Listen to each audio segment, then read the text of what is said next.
Anti അപ്പുവിൻ്റെ കൂടെ കച്ചാന്ന് പറഞ്ഞു. അവൾ തൻ്റെ കുഞ്ഞിരിപ്പല്ലുകൾ കാട്ടി അവനോട് പറഞ്ഞു. അത് കേട്ട് ആദി പുഞ്ചിരിയോടെ ആമയുടെ മുഖത്തേക്ക് നോക്കിയതും അവൾ തൻ്റെ മുഖത്തേക്ക് തന്നെ നോക്കിയിരിക്കുന്നതാണ് അവൻ കണ്ടത്. അവളുടെ തൊട്ടടുത്തായിട്ടാണ് അവനും ഇരിക്കുന്നത്. താനെന്താടോ എന്നെ ഇങ്ങനെ നോക്കുന്നത്? അവളുടെ ആ നോട്ടം കണ്ട് അവൻ സംശയത്തോടെ ചോദിച്ചു.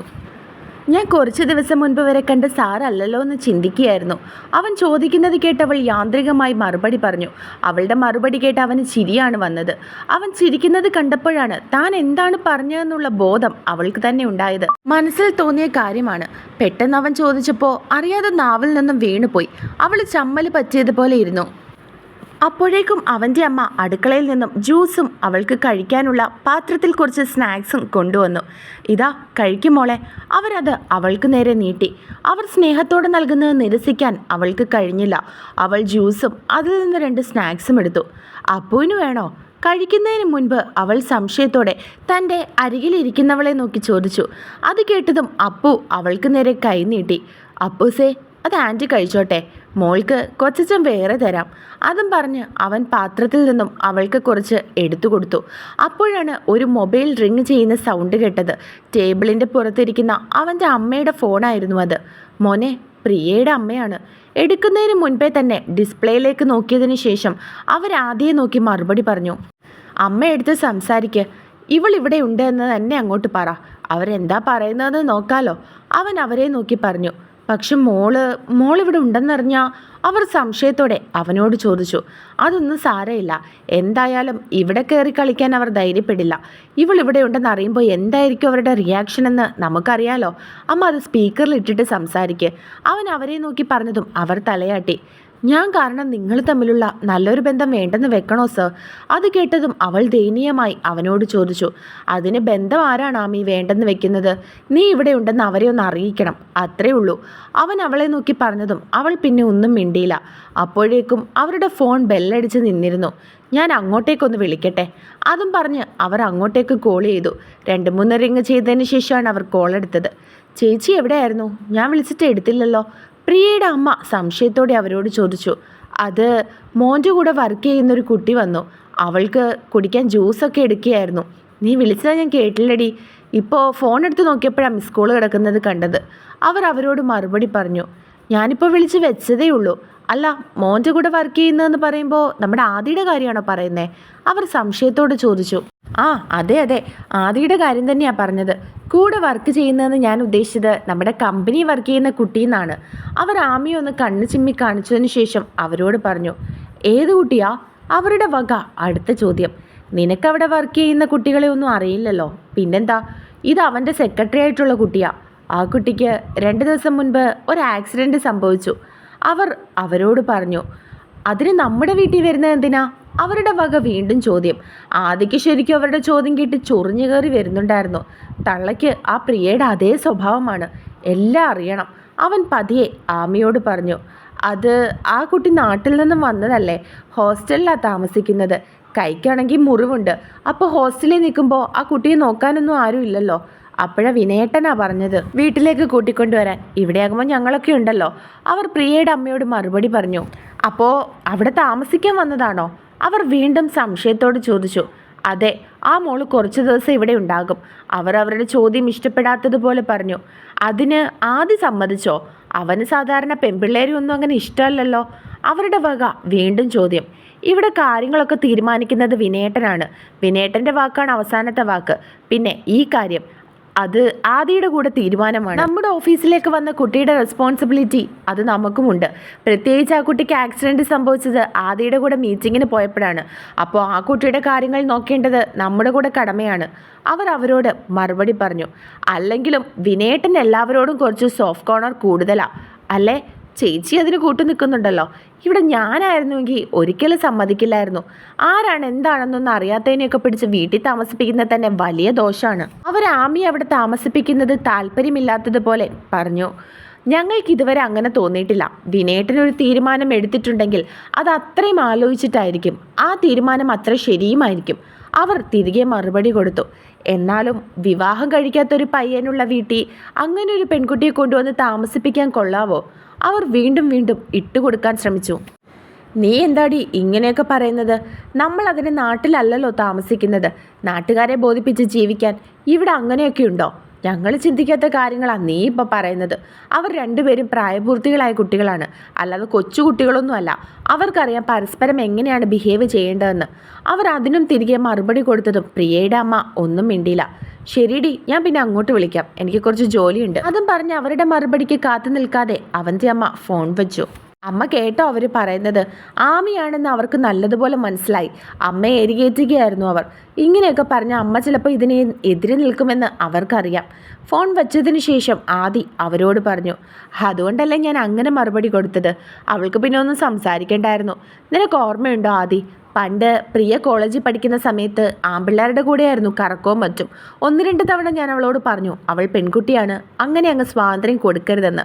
ആൺപിള്ളേരുടെ കൂടെ പോകുന്നത് പോട്ടെ, അത് സാരമില്ല എന്ന് വെക്കാം. അവൾ ഒറ്റയ്ക്കൊരു പെൺകുട്ടി 4-5 ദിവസം അവന്മാരുടെ കൂടെ ടൂറ് പോകും. പാതിരാത്രിയിലും വെളുപ്പിനും ഒക്കെ ആയിരിക്കും വീട്ടിൽ വന്ന് കയറുന്നത്. അന്ന് ഇത്രയും വയസ്സ് പോലും ഇല്ല അവൾക്ക്. അന്നൊക്കെ ഞാൻ അതിനെ വിലക്കുന്ന രീതിയിൽ അവളോട് സംസാരിച്ചിട്ടുണ്ട്. അപ്പോൾ അവൾ പറയും, നമ്മളെന്തിനാ പേടിക്കുന്നത്, ഇത് കേരളം അല്ലല്ലോ, നമ്മൾ നാട്ടുകാരെ ബോധിപ്പിക്കണ്ടല്ലോ എന്നൊക്കെ. അങ്ങനെ പറഞ്ഞതിന് ശേഷം സത്യം പറഞ്ഞാൽ ഞാൻ പിന്നെ ഒന്നും അതിനെപ്പറ്റി സംസാരിക്കാറില്ലായിരുന്നു. പിന്നെ ഇപ്പം നീ പറയുമ്പോഴാണ് പ്രിയയ്ക്ക് അങ്ങനെയൊക്കെ ഉള്ളൊരു ക്യാരക്ടർ ഉണ്ടെന്ന് പോലും ഞാൻ അറിയുന്നത്.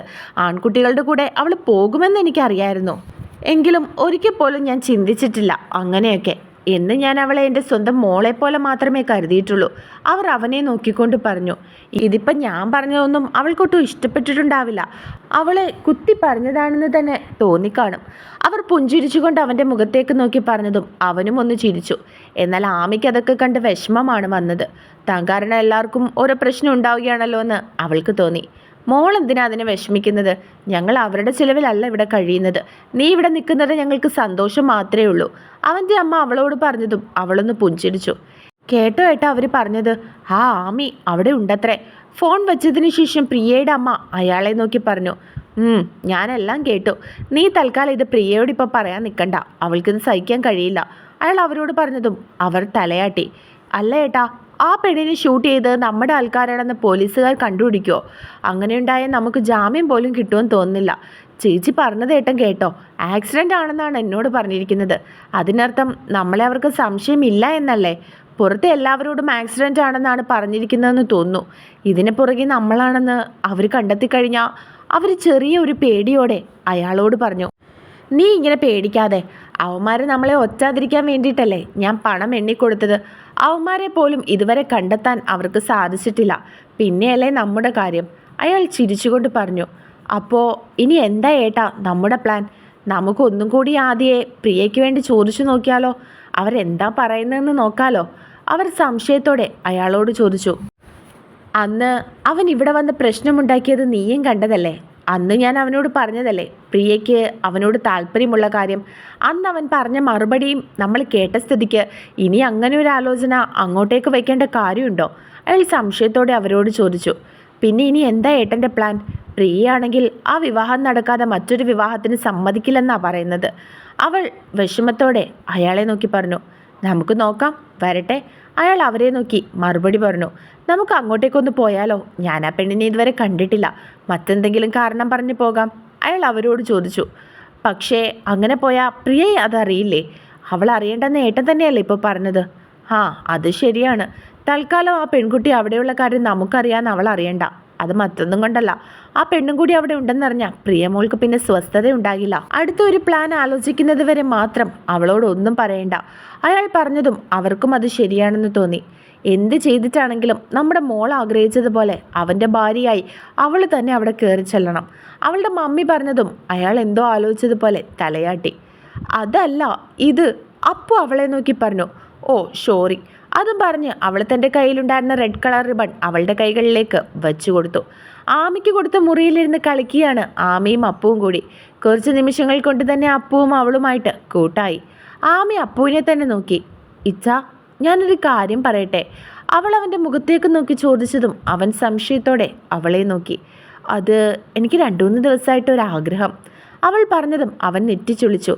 അതുണ്ടല്ലോ, നമുക്ക് കൂട്ടായിട്ടൊരു വാവ വേണമെന്ന് തോന്നുക. അവൾ കൊഞ്ചലോടെ അവനെ നോക്കി മറുപടി പറഞ്ഞു. അതെന്താ എൻ്റെ ആമിക്കുട്ടിക്ക് ഇപ്പോൾ അങ്ങനെ ഒരു ആഗ്രഹം? അവൻ സംശയത്തോടെ അവളോട് ചോദിച്ചു. നമ്മളന്ന് സുനി ആൻറ്റിയുടെ മോളുടെ വിവാഹത്തിന് പോയില്ലേ, അപ്പോൾ ആൻറ്റിയുടെ ചേട്ടത്തിയുടെ മോളുടെ കുഞ്ഞിനെ കണ്ടായിരുന്നോ? അയ്യോ എന്തൊരു ക്യൂട്ടായിരുന്നു എന്നറിയോ ആ കുഞ്ഞിനെ കാണാൻ. അവൾ ഓർത്തതുപോലെ അവനോട് പറഞ്ഞു. ഇവിടെ വന്നിട്ടും ആ കുഞ്ഞിൻ്റെ മുഖം എൻ്റെ മനസ്സിൽ നിന്ന് പോകുന്നതേയില്ല. എനിക്ക് അതുപോലൊരു കുഞ്ഞിനെ വേണമെന്ന് തോന്നുക. മുടിയൊക്കെ കെട്ടി, കണ്ണൊക്കെ എഴുതി, പൊട്ടുതൊട്ട്, നല്ല നല്ല ഫ്രോക്കുകളും ഡ്രസ്സുകളും ഒക്കെ ഇട്ടുകൊടുത്ത് ഒരുക്കിക്കൊണ്ട് നടക്കാൻ ഒരു വാവേ. അവൾ പുഞ്ചിരിച്ചുകൊണ്ട് അവൻ്റെ മുഖത്തേക്ക് നോക്കി പറഞ്ഞു. അതൊക്കെ നമുക്ക് ശരിയാക്കാം. കുറച്ച് നാൾ ഞാൻ എൻ്റെ കുഞ്ഞിനെ ഒന്ന് സ്നേഹിക്കട്ടെ. അതും പറഞ്ഞ് അവൻ അവളുടെ കവളിലൊന്ന് പിടിച്ചു വലിച്ചു. അതൊക്കെ ഓർത്തതും ആമിയുടെ കണ്ണുകൾ നിറഞ്ഞൊഴുകി. അമ്മേ, ആമിയമ്മേ. അവൾ തൻ്റെ കുഞ്ഞു കൈകൾ കൊണ്ട് അവളെ തട്ടി വിളിച്ചു. അവൾ വിളിക്കുന്നത് കേട്ടതും പെട്ടെന്ന് ആമി ഞെട്ടി. എന്താ വിളിച്ചേ? അവൾ സംശയത്തോടെ കുഞ്ഞിനെ നോക്കി ചോദിച്ചു. ആമിയമ്മയെന്ന് അവൾ കുഞ്ഞിപ്പല്ല് കാട്ടി ചിരിച്ചുകൊണ്ട് പറഞ്ഞു. അത് കേട്ടതും അവൾ കുഞ്ഞിനെ ഒരു കൈ കൊണ്ട് തൻ്റെ മടിയിലേക്ക് കയറ്റിയിരുത്തി അവളുടെ കവളിൽ അമർത്തി ചുംബിച്ചു. എന്തിനാ ആമിയമ്മ കഞ്ഞേ? അവൾ സംശയത്തോടെ ആമിയുടെ മുഖത്തേക്ക് നോക്കി ചോദിച്ചു.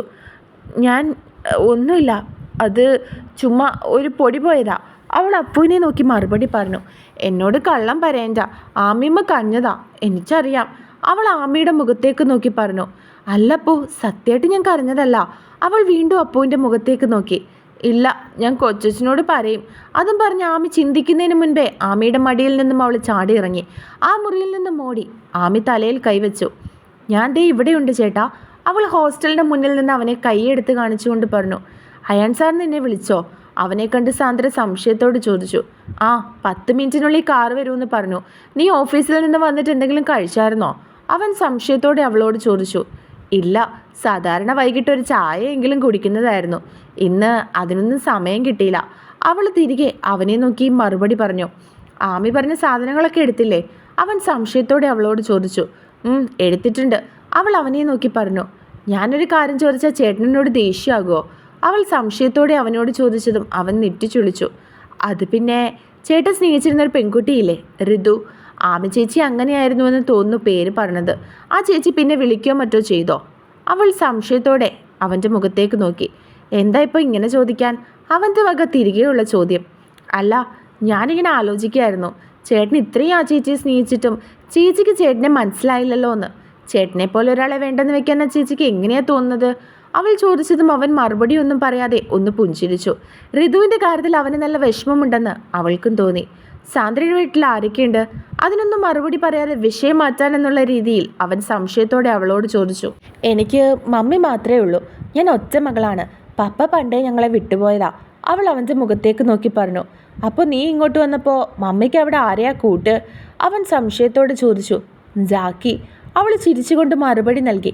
ആ പേര് കേട്ടതും അവൻ വീണ്ടും സംശയത്തോടെ അവളുടെ മുഖത്തേക്ക് നോക്കി. സംശയിക്കണ്ട, എൻ്റെ പട്ടിയാ, ജർമ്മൻ ഷെപ്പേർഡാണ്. അവനാണ് എൻ്റെ മമ്മിക്ക് കൂട്ട്. അവനുള്ളപ്പോൾ അവിടെ എൻ്റെ ആവശ്യം പോലും ഇല്ല. എൻ്റെ മമ്മി ആരെങ്കിലും ഒന്ന് തൊട്ടാ പിന്നെ അയാൾ ജീവനോടെ പോകില്ല. അങ്ങനത്തെ മുതലാ അത്. അവനുള്ള ധൈര്യത്തിലല്ലേ ഞാനിവിടെ നിൽക്കുന്നത്. അവൾ പുഞ്ചിരിച്ചുകൊണ്ട് അവൻ്റെ മുഖത്തേക്ക് നോക്കി പറഞ്ഞു. അവൻ അവളുടെ മുഖത്തേക്ക് തന്നെ നോക്കി. സംസാരിക്കുമ്പോൾ അവളുടെ മുഖത്തുണ്ടാകുന്ന ഭാവവ്യത്യാസങ്ങളിലാണ് അവൻ കൂടുതലും നോക്കിക്കൊണ്ട് നിന്നത്.